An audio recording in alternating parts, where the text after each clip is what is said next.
ఆంధ్రప్రదేశ్లోని పశ్చిమ గోదావరి జిల్లా ఉండి మండలం ఎండగండి గ్రామంలో ఒక మృతదేహం పార్సిల్ రావడం అనే వార్త అయితే నిన్న అంతా సంచలనం సృష్టించింది. దాదాపు రాష్ట్ర వ్యాప్తంగా ఈ వార్త అయితే ఒక సెన్సేషన్ క్రియేట్ చేసింది. అయితే ఈ వార్త అసలు డెడ్ బాడీ ఎవరిది అంటే సగం డెడ్ బాడీ ఉంది, అందులో 1.30 అంటే 1,30,00,000 రూపాయలు కావాలి, లేకపోతే మీరు ఇబ్బంది పడతారని ఒక బాక్స్లో ఒక లెటర్తో పాటు ఒక డెడ్ బాడీ కూడా పార్సిల్ రూపంలో ఒక పేద మహిళ, ఒంటరి మహిళ ఇంటికి రావడం అనేది తీవ్ర సంచలనం సృష్టించింది. ఇంతకీ ఆ డెడ్ బాడీ ఎవరిది, ఆ లెటర్ ఎందుకు రాశారు, ఆ పార్సిల్ ఎవరు పంపించారు అనే కోణంలో అయితే పోలీసులు ఇప్పటికే దర్యాప్తు ప్రారంభించారు.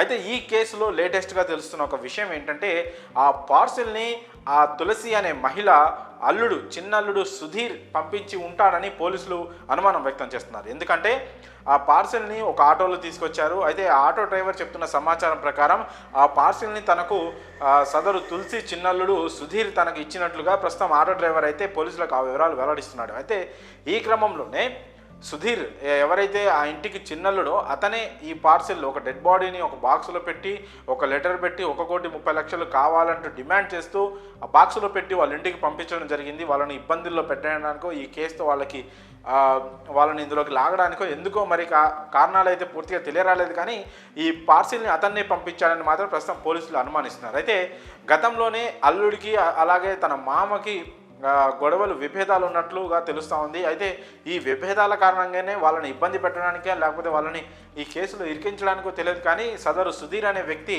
ఈ పార్సిల్ను పంపించినట్లుగా తెలుస్తూ ఉంది. అయితే పంపించింది సుధీర్ అని అనుమానిస్తున్నప్పటికీ కూడా అసలు ఇంతకీ ఆ డెడ్ బాడీ ఎవరిది, దాదాపు ఒక 45 ఏళ్ల నుంచి 50 ఏళ్ల మధ్య ఉన్న ఒక మగ వ్యక్తి డెడ్ బాడీ అది. ఇంతకీ ఆ డెడ్ బాడీ ఎవరిది అనేది మాత్రం ఇంకా పోలీసులు గుర్తించలేదు. ఇప్పుడు ఆ గుర్తించే పనిలోనే ఉన్నారు. అయితే ఒక ఒంటరి మహిళ, తనకి పూర్తి స్థాయిలో నివసించేందుకు మంచి ఇల్లు కూడా లేదు, ప్రభుత్వం ఇచ్చిన ఇంటి స్థలంలో అప్పో సొప్పో చేసి ఆమె ఒంటరి మహిళ ఇల్లు కట్టుకుంటున్న తరుణంలో ఇలాంటి ఒక ఊహించని సంఘటన, డెడ్ బాడీ ఒక పార్సిల్లో డెడ్ బాడీ రావడం అనేది ప్రస్తుతం ఆమె పరిస్థితి కూడా ఇది ఊహించుకుంటేనే చాలా ఒక భయాందోళన కలిగించే పరిస్థితిలో ఉంది ప్రస్తుతం ఆ మహిళ.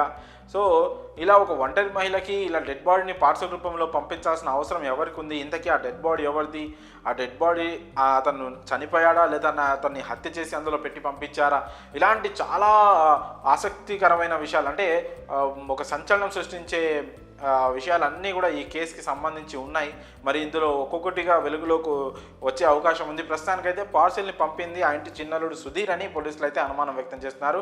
ప్రస్తుతం ఈ సుధీర్ అనే వ్యక్తి మాత్రం పరారీలో ఉన్నాడు. అతన్ని పోలీసులు త్వరలోనే పట్టుకొని అతన్ని విచారిస్తే ఈ కేసులో మరింత పురోగతి అయితే మనకి కనిపించే అవకాశం ఉంది. ప్రస్తుతానికైతే రాష్ట్ర వ్యాప్తంగా సంచలనం సృష్టించిన ఈ పార్సిల్లో డెడ్ బాడీ అనే కేసులో ఒక చిన్న అప్డేట్ అయితే మనకు లభించింది. చూడాలి మరి రాను రాను ఎలాంటి అప్డేట్స్ వస్తాయో, ఈ కేసు ఎటువైపు దారి తీస్తుంది అనేది చూడాలి.